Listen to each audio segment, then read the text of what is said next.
Alright, so I'm going to begin testing some of the paints that I'm going to use on the Mazinger Z. And I do have a lot, like I mentioned before, and I wanted to show a quick demonstration of the paints so we can all see this together. First up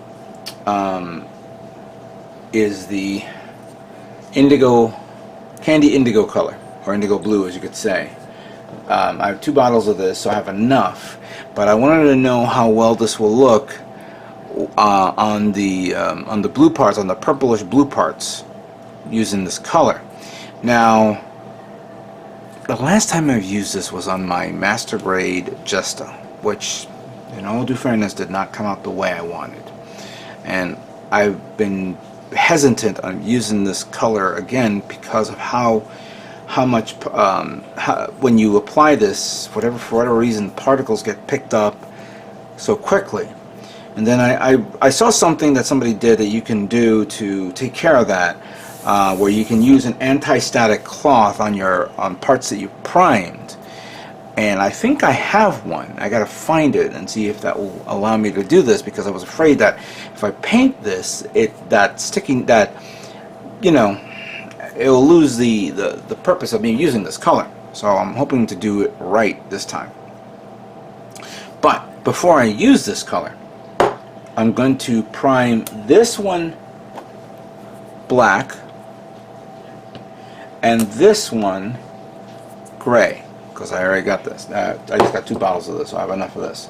So this will be a darker tone, this will be a lighter tone, and I want to see how this comes out. Now I think this may not work unless it has an undercoat of silver or chrome, which I'm going to have to do a little research first before I begin this, but I'll prime it first just in case. But from here on in, this will be black, this will all be gray, and I will do a test run for metal black, which is, I don't know if that's actually metal black, but we did that test before. We'll do it again on that. Ice silver, metal bloody red. That's pretty much all for the Mr. Metallic Color GX. And then for this one, this will be yellow, the regular yellow. And I'm going to put this red here, the metallic red, because I'm actually considering doing the 2-tone color portion of the wings with that. So we have these 3 colors that's going to be part of the whole wing set. And the charcoal colors I was going to use, well, in reality I was going to use this one, and then I said let me use this one. I'm not 100% sure. This may be for the silver colors, so I'm going to probably use that, while that one's going to be for the black. And now I just realized that I'm going to probably need to pull out another paint scheme for the metallic, for the charcoal. So actually, you know what? No, because I could use chrome for one testing purpose, and then the gunmetal for the other, because the gunmetal on this one is actually really good. So I'll put that here and keep that prepared as well. Let me just condense it a bit so you guys can see it. Now I'm testing out chrome because I have an idea. On the kit as well, but we'll cover that soon enough. So let me prime these, let me paint them, and we'll review each and every one of them. Alright, so I finished airbrushing the spoons, and I wanted to show them individually what kind of results I got. What I did was I spray painted a lot of them in gray primer, and then I spray painted with black primer, and I found some interesting results which I need to share with you. First, let me share it with the Candy Indigo. This is what it looks like without black primer. As you can see here, let me get the light better here. This is Candy Indigo, and I used regular gray primer on this. Now, as you can see, this thing also picks up a lot of particles, and I really don't like that. even if I wipe it with a cloth, it'll still pick it up, and that's a pain. I hate that, really do. This, I think there's supposed to be something you have to spray on to give it like that anti-static look to it, and I believe there's a cloth that does an anti-static. I thought I had it, but I didn't. But it does look good. I do like that. And as a matter of fact, hang on, I put the parts to the side.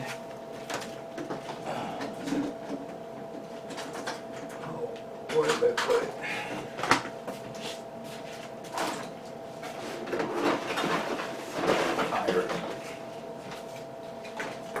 Just moving a lot of things around here. So here's the hand, right? And here's the color for those. Maybe it's not purplish, but I kind of like this color tone better than this. So I could go with this, priming this all white, or gray, excuse me, giving a little much more lighter tone. However, when I spray painted this on black primer, unfortunately, since this goes a little clear, you don't see it, because this is technically a hot metal type color. But I had to do, what I did was I had to pull out the chrome, Alclad chrome, to give it a chrome look to it, so I can spray paint this over it. And I got this. This is with the chrome over the black. And again, a lot of particles around here. I don't know why this thing does that. It looks great. Sorry, I'm just wiping it off. But there, as you can see that. So I think, as much as I do like this, I do like this. It does have that nice little sheen to it. So I'll have to prime all the purple parts black, and then chrome it using chrome, so it's nice and reflective, and then apply this to give it that look. Hopefully I can do that. Hopefully. Now, that was for this. I'll put this to the side as a rip. I started testing out some of the other paints. These guys right here. I'm pulling it off to the side. I'm going to show off this one. This is the Gunmetal Red. And I decided to paint this over black primer. And this is what comes out. It has a nice little burgundy shine to it, and I kind of like that one. But clearly, if I don't want to do it dark red, I want to do it segmented colors. So for this, I took this one, the metallic red, and I spray painted it on this. This is the black background primer. This is the gray background primer, and I think I can probably safe to say that I'm going to probably end up using this one. But certain areas around the wings, I'm going to, show off some parts there. Maybe see the manual here.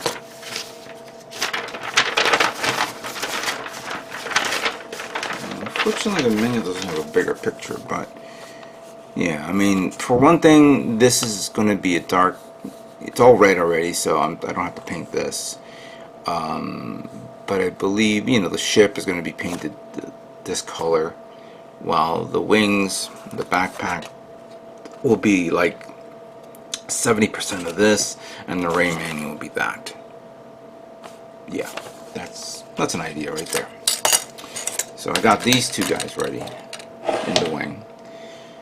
For this one, I started testing out chrome and gunmetal, and chrome and gunmetal from AK, and I've always had great work with these paints, but I've always used them in smaller areas, not in larger areas. And for me to put it on, the legs, the arms, the head, and the waist, well, I wasn't fond of the results, and maybe because of the airbrush didn't come out right. But this is what it looks like. The chrome is a lot shinier, but it doesn't have a reflective look to it. This one, I think the spray didn't come out right on this, but I've always used these colors as for like weaponry type set scenarios, or inner frame. So as much as I like these, I won't use them. However, I do like this because with a white primer, with a gray primer in the background, you get this type of shine, a little bluish tone there, and I like it. I really do. So this is going to be used for that. The black one was also a bit of a surprise, but I also had to do two tests there for this one. I did a white, gray primer and the black primer version. The gray primer kind of made it look like this, a very, very nice gunmetal-y color type setup, and I kind of like that. But I wanted it a little darker, so I used a black primer, and it gave me much more, a better contrast, a lot darker tone on this. So besides the blue parts, the black parts will be black, will be primed black as well. I don't think I'm going to have to chrome it up like I do with these guys, because I'm going to be using Alclad paints. So that's the idea. Now, unfortunately, with me doing all this, I forgot one piece of thing, a piece of testing, and that is the yellow, because unfortunately, I ran out of spoons.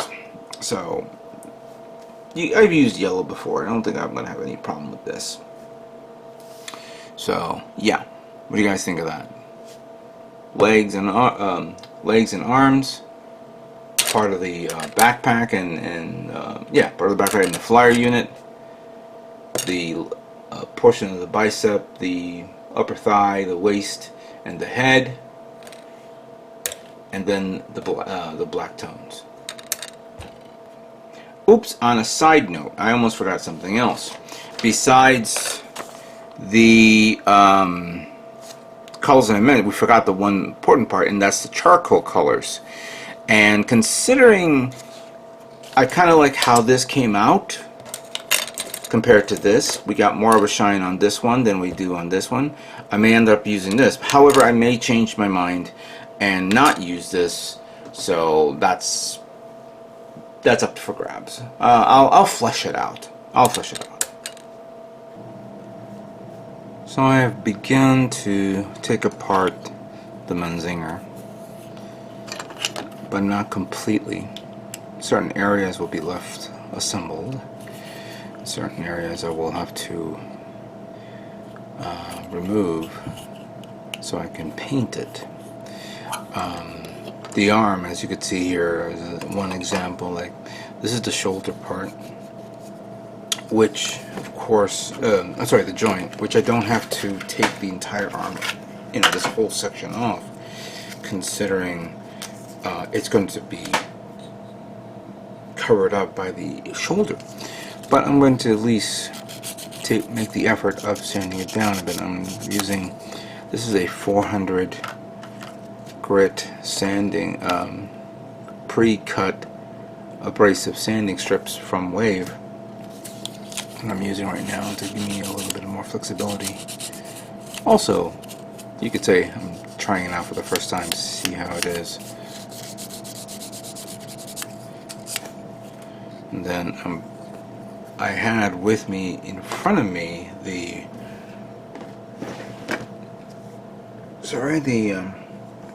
1000 sanding stick, and it's this one right here. Not sanding stick, sanding sponge. But I'm just going to pass this here a bit to smooth it out, to see how it looks. I have a lot of sanding products. The only problem was things have been strung about all over the place. I haven't had the opportunity to actually sit down and say, okay, this is where you're going to go, this is where you're going to go, and when I'm going to get you, I'll pull it up and whatever.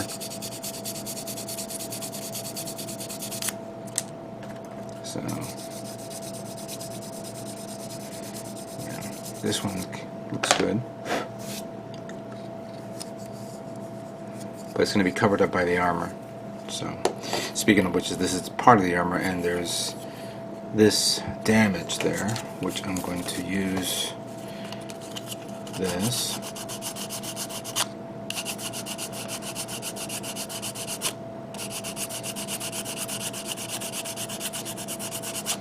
clean it up.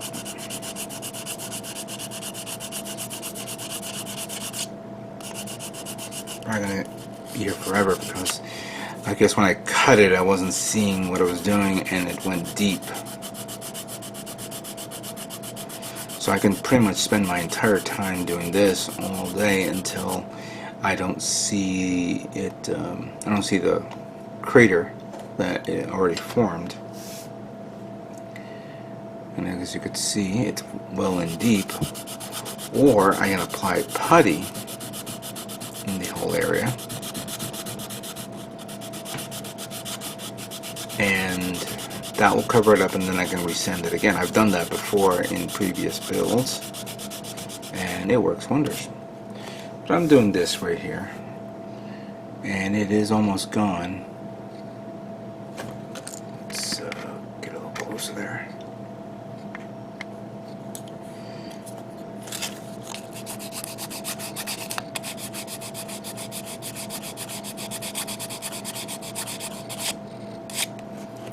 I don't know where I put a little sanding sponges. I think I put it here someplace.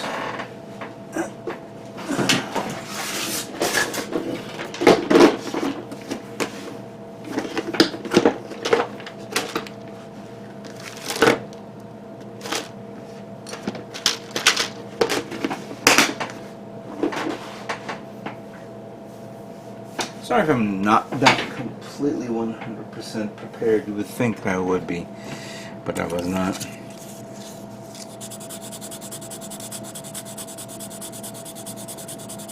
I think I want to give out a shout out to Makano Man.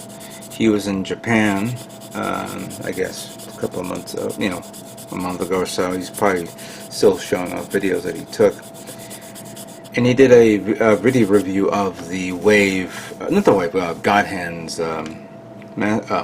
sanding sponges, which I have, which I can't find. I'm not going to use this. You know what? No, I'm going to find this. Give me a minute. I'm going to look. Give me 1 second. Okay, I found my 400 ones, but I'm still going to use. I found others, so I found another 400 one. This is from Infinity Models, made in Korea, and it's very coarse, kind of like this. So I can probably use this for like a broad area. But for this one, since it's already been sanded down nice and fine, I have this one. This is a P3000, and I could use the 1000, but I'm going to use this one to smooth it out and buff it up a bit.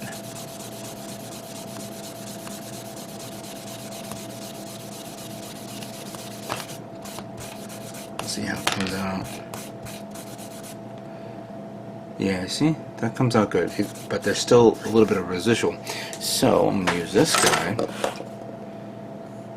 and I'm going to continue doing this.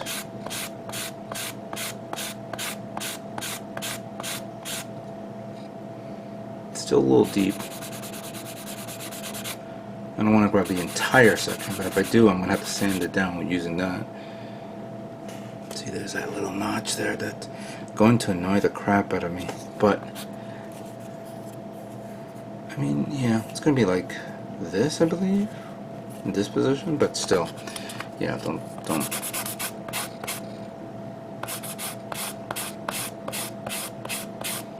Now, I don't think there's that much. There is a few parts that have seam lines, and I'm going to show it to you in a minute. But for like the overall body, there's not that much, which is a bit surprising. Especially here. This is a good example because there's a detail there.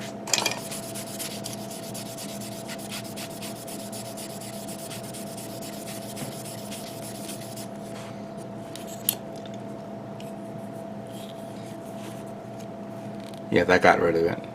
Barely noticeable. But I will sand it down a little bit more. Certain areas I don't think I have to worry about. Yeah, that's fine. But moving on, so like something like this, this part is, there's a seam line right there in the middle. And I could easily take this apart and paint it if I wanted to, but the problem is though, then it'll lose the strength for this and this. So I'm going to probably be masking this off. until then, I'm going to glue this so I can sand it down later on. There is some nub marks there which it needs to be taken care of.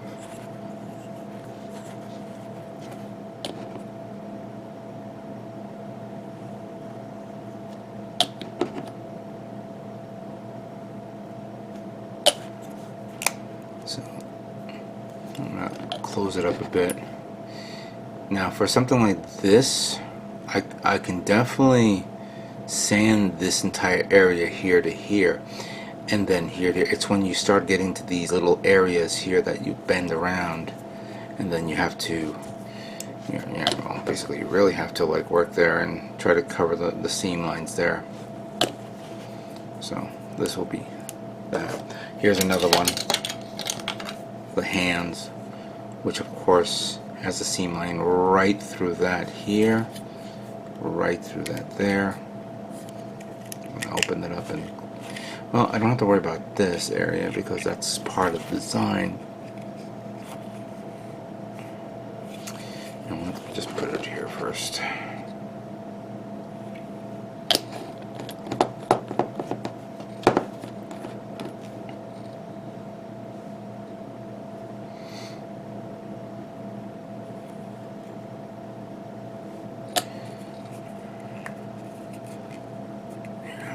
Tomorrow I want to give it like at least a day for it to glue to hold in. This will also help me strengthen it there. I don't know whether I'm going to be using this. I have the fist. I'd rather use the fist than this.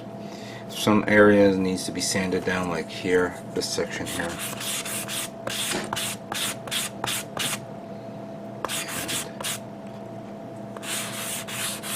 This actually reminds me of me when I was sanding down the Valkyrie, the armored Valkyrie. That had seam lines up the wazoo. That was a nightmare to do that one. Now I think I'm going to use this one here for the sides. I think now I know why I don't use, actually this is more 400 here. I think I know the reasons why I don't build Hasegawa kits, because there's a lot of work there for you to work with. Every time I look out online and see a Hasegawa kit on sale or something like that, I say to myself, wow, that's nice, it's a good kit, but that's a lot of work. See, something like this I can do because it's soft, it's flat, so I can have the 1000 grit sanding sticks, so this will help me out a bit.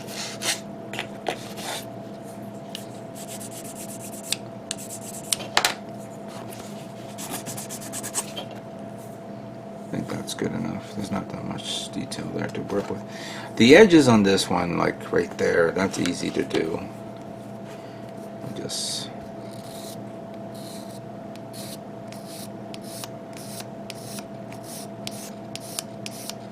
take care of that with the stick. Totally, yes. There's one here.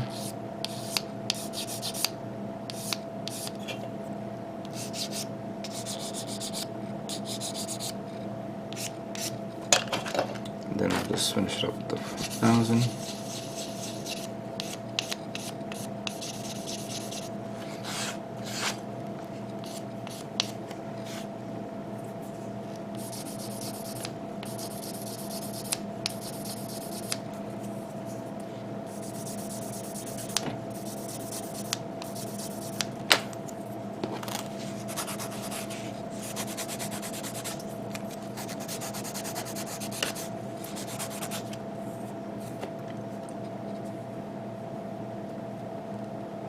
There's a little bit of residual there.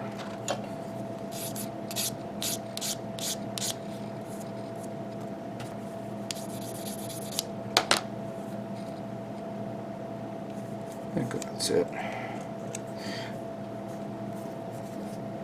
Yeah, that's good.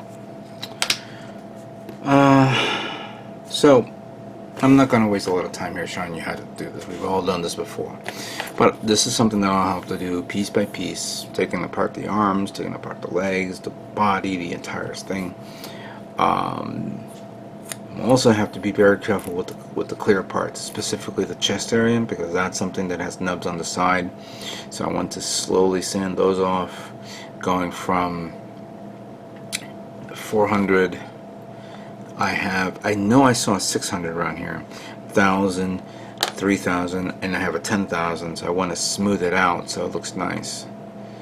And then once that's taken care of, then we'll move on to putting on to, you know, clips, all my custom clips that I made recently, and we'll begin painting. So let me continue on with this to flesh all this out, clean up everything, and then we will begin the painting phase. You know, the stuff that you guys really like.